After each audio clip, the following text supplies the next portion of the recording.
Yellow, कैसी हैं मेरी सैसी सिस्टर्स।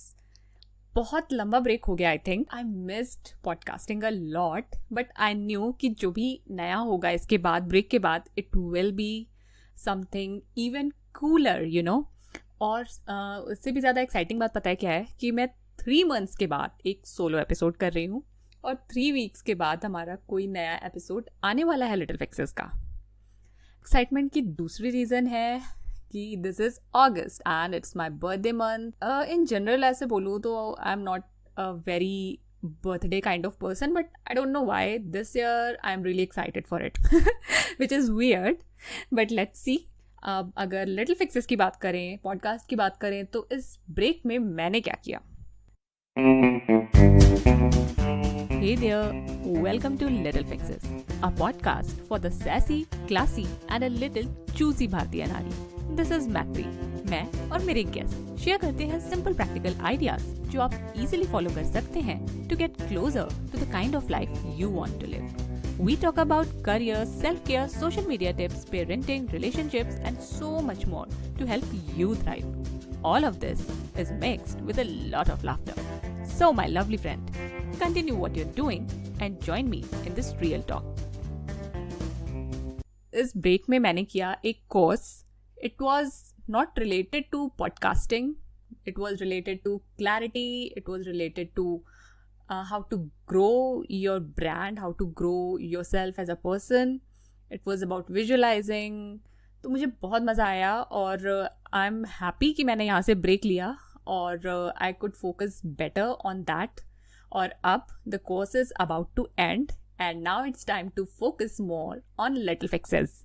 मुझे बहुत सारे नए आइडियाज़ मिले हैं लिटिल फिक्सेस को ग्रो करने के लिए, तो उन सबको भी मैं इम्प्लीमेंट करने वाली हूँ. और मैंने क्या किया इस ब्रेक में I read just one book. मतलब टाइम लगता है यार अब बुक पढ़ने में. आई कैन नॉट रीड कि एक सिटिंग में एक बुक पढ़ लिया, वैसा नहीं हो सकता मॉम लाइफ में specially. So I read this one book called the magic of thinking big. It is written by David Schwartz, and what a book. मतलब it is really simple. आपको छोटे छोटे पॉइंट्स बताती है जो आपको पता होंगे भी शायद, लेकिन हम उन्हें भूल जाते हैं ऐसी चीज़ों को अपनी लाइफ में फॉलो करना. तो वही है उस बुक में, और इतना अच्छे से बताया है, इतने एग्जाम्पल्स के साथ बताया है कि आपको लगेगा कि हाँ ये मैं कर सकती हूँ और एक्चुअली करना चाहिए. अपनी पर्सनैलिटी को अगर आपको चेंज करना है फॉर बेटर, तो I highly recommend that book. और वो बुक मुझे रेकमेंड किसने करी? वो बुक मुझे रेकमेंड करी हमारे नेक्स्ट एपिसोड की गेस्ट ने. Yes, because I was recording even in this break. तो ब्रेक में आई रिकॉर्डेड 2 एपिसोड्स एंड उसमें जो मेरी गेस्ट थी एलिना फ्रॉम मॉम फंडा, she recommended this book. She said that it's her favourite book. तो मैंने कहा अब एलिना की फेवरेट बुक है तो पढ़नी चाहिए. I got it immediately. I actually ordered it while interviewing her. Book आ गई and I am in love with this book. तो I would say कि आप भी इस बुक को ज़रूर पढ़िए अगर आपने अभी तक नहीं पढ़ी है तो. ब्रेक था but I wasn't exactly free because course चल रहा था, थोड़ा जो मेरा क्लाइंट वर्क है सोशल मीडिया का वो चल रहा था. अपना जो पर्सनल इंस्टाग्राम अकाउंट है उस पर I am not very active these days. I post just once a week mostly, but stories I post 5-6 days a week. बहुत ज़्यादा नहीं, but yes, I keep updating there because I enjoy being there. और Little Fixes में yes, there was a break, but I have started posting there from last week और अब consistent होने वाला है वहाँ पे. तो do follow at Little Fixes podcast on Instagram अगर आप अभी तक follow नहीं कर रहे हैं तो. अब चलो आपको ये बताती हूँ कि अब क्या आने वाला है Little Fixes में. So I have 4 episodes in my episode bank, जिसमें से नेक्स्ट एपिसोड होगा एलिना के साथ about kids nutrition. It was a highly requested topic and I knew that I had to get the best person to talk about kids nutrition and I am lucky to have got Elina. उसके बाद एक episode है हमारा fitness के ऊपर. Yes, fitness of moms. और fitness के ऊपर, मॉम्स की फिटनेस के ऊपर I have talked with Ritu earlier in my first and second episodes. और इस एपिसोड में जो हमारा अपकमिंग एपिसोड है इसमें I am talking to Ishav Lamba and we will expand on something different, a kind of a taboo topic for many women. मैं अभी नहीं बताऊंगी कि वो क्या है, but it will be something really amazing. और एक एपिसोड मैंने रिकॉर्ड किया है एंटरप्रेन्योरशिप के ऊपर, क्योंकि हमने एंटरप्रेन्योरशिप की बहुत सारी बातें करी हैं यहाँ पे, तो इट इज़ ओनली फेयर कि अब मैं आपको ये भी बताऊं कि हाउ कैन यू ग्रो। तो ग्रो होने के लिए आप डेफिनेटली उस एपिसोड का भी वेट करिए। और अगर आपने हमारा लास्ट एपिसोड सुना था जिसमें I spoke to Anamika Surekha from WiseShe, it was kind of a buildup on entrepreneurship. और अगर you are excited, you want to do your own thing, तो आई हाईली रिकमेंड कि जो हमारा आने वाला एपिसोड है उसको भी आप ज़रूर सुनिए।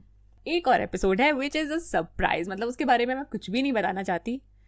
Will be something very different जो मैंने आज तक किया है लिटिल फिक्सेस पे, तो I can't wait for it to come out as well. छोटी छोटी बातें हो गई, अपडेट्स हो गई, we have just caught up on everything. कुछ थोड़ा सा फन करते हैं क्योंकि लिटिल फिक्सेस में फन ना हो ऐसा तो हो नहीं सकता। If you are a regular listener of little fixes, आपने नोटिस किया होगा कि मैं जो हमारे गेस्ट होते हैं उनसे कुछ फन क्वेश्चंस पूछती हूँ। I put them in spot. Yes, मैं कभी भी वो जो फन क्वेश्चंस होते हैं which I ask them towards the end of the episode, वो मैं उन्हें पहले से नहीं भेजती हूँ। तो it is really amazing to see their reactions, what they come up with. तो मैंने सोचा कि वही फन क्वेश्चंस क्यों ना मैं भी आंसर करूँ। But because I already know the questions, I have a little advantage. Still, it will be fun, I hope. So, some of the questions are in front of me. So, question is, what can make your life easier? Right now, ये COVID खत्म हो जाए यार, मेरी life much easier हो जाएगी। मतलब देखो, ठीक है, everything is unpredictable. और आज ही मैंने एक बहुत अमेजिंग पॉडकास्ट एपिसोड सुना है कैथी हेलर का। उसमें द गेस्ट सेड कि जब हर चीज़ अनप्रेडिक्टेबल है तो why are you afraid of taking risk, right? That episode blew my mind and this was not related to this question, but I just had to say it. तो अगर ये Covid situation ना थोड़ी better हो जाती है, अच्छी हो जाती है, तो it will certainly make my life and every one's life easier. And what should your email signature से? पता है मैं क्या लिखूंगी हर ईमेल से अपने ईमेल के नीचे? At least say no rather than ignoring the message. मतलब यार ऐसा होता है कि लोग पढ़ लेते हैं मैसेज, यार तो रिप्लाई कर दो। If you don't want to go ahead with something, if you are not interested in something, तो आप कह सकते हो okay this doesn't work for me right now. मतलब there are multiple polite ways to say no to a person. ठीक है, अगर आप किसी का ईमेल देख के आप उसको इग्नोर कर रहे हो तो I don't know what are you trying to prove. आप ये दिखाना चाहते हो कि you are the bigger person, या फिर आप ये दिखाना चाहते हो कि I don't want to hurt you इसलिए आई एम नॉट रिप्लाइंग। मतलब यार सामने वाले को वेट कराते रहने से अच्छा है कि या आंसर कर दो please. It will be much easier for me rather than keep sending follow up emails. Okay, now are you an introvert or an extrovert? So like most of my guests, even I am an ambivert. I would say even I'm kind of socially awkward. I'm getting better at it. But अगर मुझे ना नए लोगों के बीच में डाल दो तो initially I used to go in a shell. मुझे लगता था कि यार मैं क्या बात करूँ, मुझे कुछ समझ नहीं आता था। मतलब I used to behave completely differently. I will cut myself off. I don't know. मतलब it was really bad. ये मुझे अब realize होने लगा है कि it was I don't know where does it come from, but it was not a good place to be. और सामने वाले को ये नहीं लगता है सामने कि you are in your shell or you are not comfortable. सामने वाले को ये लगता है कि you are ignoring them. You are maybe you are so full of yourself. It is not a good thing. So I am getting better at mingling and everything. तो socially awkward हूँ मैं। हाँ, यहाँ पे बोलना आसान है यार, but बहुत सारे लोगों के बीच में बोलना it is not that easy, at least for me. Okay, तो introvert और extrovert में भी मेरा ऐसे ही है. I am mostly an introvert, but I am ballistic with the people I am close with. Then describe yourself in 3 words. Now, अगर कोई मुझसे अचानक से पूछ लेना तो I won't have an answer. I will take at least a minute. And I took a minute to think of these 3 things. I would say I'm a learner, I'm strong. Yes, I'm so proud to say it. I'm not the strongest person, but my personality has changed a lot, and it is for better. I am getting stronger mentally and physically also. Yes, physically also, because I'm working out regularly these days. So I'm a learner, I'm strong, but I am also very volatile, very. मेरा temper सामने वाला predict नहीं कर सकता. मेरा husband तो अभी तक परेशान है, शादी के 9 साल बाद भी. इवन मैं प्रेडिक्ट नहीं कर पाती हूँ. मतलब I will be in a very good mood, but suddenly a little thing will happen and I will just lose it. So I am a learner, I am strong and I am volatile. First thing you do after you pick up your phone, it's simple. I turn wifi on. उसके बाद मैं जो उसका वो क्या बोलते हैं मेरे को नहीं पता, पुल डाउन करते हैं नोटिफिकेशन. मैं देखती हूँ कि इंस्टाग्राम में कितने नोटिफिकेशन है, व्हाट्सएप में कितने नोटिफिकेशन है. I don't tap directly on messages. मैं जस्ट बस देखती हूँ कि कौन सा मैसेज सबसे इंपॉर्टेंट लग रहा है. I open it whether it's Instagram और इट्स व्हाट्सएप. तो it is kind of prioritizing kind of thing and I'm happy about it. Then you wish you knew how to. I really wish how to manage my time better. Seriously, I need to do it like a pro. I'm so bad with my time. मेरा पूरा दिन चला जाएगा, मैं सोच भी लूँगी कि अब ये करना है. हो भी जाता है, ऐसा नहीं है कि मेरे काम नहीं हो पाते, but it becomes stressful for me. So I would really love to be better with my time, better at time management, and I'm trying to learn it. Your most often used emoji. I love using emoji actually. Simple सा भी message होगा ना, I will add a simple smiley. But जो मेरा favorite emoji है, I have 4 favorite emojis, maybe more. तो एक तो वो जो बहुत तेज हंस रहा है, मतलब laughing out loud with its head bent on one side, tears are coming out. So वो है. एक है hands folded in gratitude वाला, because I send it to everyone. जो भी मेरे लिए कुछ भी अच्छा करता है, जो support करता है, जो अच्छा बोलता है, I just keep sending those folded hands to people. It's like gratitude, it's like thankfulness, जो भी बोलो. Then another emoji that I love using is the one that is choking. And the 4th emoji which I loved using is the monkey with hands on its eyes. तो ये है मेरे 4 top favorite emoji. Now, what would you say to teenager math 3? It is very simple. I will say, बहन arts ले लो, science is not for you. मतलब pressure में आके ले रही हो, क्या सोच के ले रही हो, मत लो. You will pass, you will get through, but it will not interest you. What has your growth made you realize?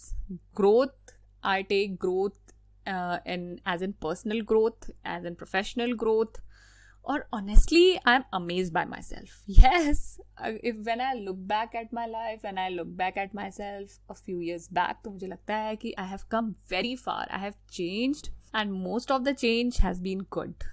Seriously, I'm proud of it, and I'm amazed by myself. And I'm happy that I can say it out loud now. Okay, so that was that. अब I would really love it कि आप मुझे अपने suggestion दें कि अब आप और क्या सुनना चाहते हैं लिटिल फिक्सेस पॉडकास्ट में. मैं बहुत सारे पोल्स लेती रहती हूँ अपनी इंस्टाग्राम स्टोरीज पे, जो मुझे आइडिया देते हैं कि अब मुझे क्या करना है, किस चीज़ पे ज़्यादा फोकस करना है. एंड अगर मैं पोल्स नहीं भी लूँ ना, और आपको लगता है कि you want to listen about this, you want me to talk about this, you want me to bring that guest, just drop me a message. और इंस्टाग्राम पे you can find me on @littlepixelspodcast and also on my personal page at mathreesconfetti.idayasglitter. It is a really, really long name because it has to include both me and my daughter's name. Okay. और साथ में, because Little Fixes podcast has been on a long break, we are bouncing back with a bang. It is time कि आप भी अब back with a bang आ जाओ. और अगर आपको लगता है कि कोई एक भी पर्सन है जिसको ये episode, not just this episode because this is a fun episode obviously, maybe someone needs some like moments, और हमारा उनको आप ये एपिसोड बताओ, या फिर कोई और हमारा एपिसोड, कोई मोटिवेशनल एपिसोड, कोई पेरेंटिंग वाला एपिसोड, रिलेशनशिप वाला एपिसोड, एंटरप्रेन्योरशिप वाला एपिसोड, फ्रीलांसिंग वाला एपिसोड, फिटनेस वाला एपिसोड, मतलब there is so much. Okay, तो अगर आपको लगता है कि एक भी पर्सन को अगर कोई भी एक भी एपिसोड हमारा हेल्प कर सकता है ना, तो please tell them about little fixes podcast. It will help them, it will help me also, it will help this podcast reach more people also. Now it's time to wrap up the show. मुझे बहुत अच्छा लगा इतने दिनों बाद solo करके, simple सी chat करके.